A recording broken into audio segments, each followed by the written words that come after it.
If your TikTok has been banned, then don't worry. Here is a step-by-step guide on how to get it unbanned. So let's get started. Firstly, you'll have to check the reasons for the ban. Open TikTok and log in, and you should receive a notification or email stating why your account was banned.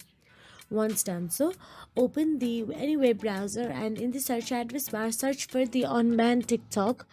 Then you'll be navigated to the TikTok support. Now tap on it.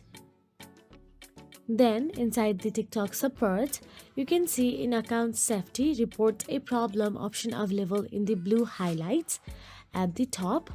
Simply tap on the report a problem. Now here all you have to do is scroll up and you can see contact us option available again in the blue highlights. Tap on it. Once you tap on it, you'll be navigated to the form section. Here you'll have to appeal for your ban.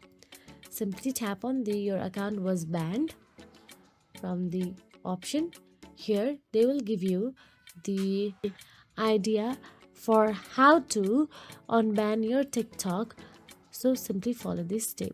So that is it. If you found this video helpful, please like, share and subscribe, and thank you so much for watching.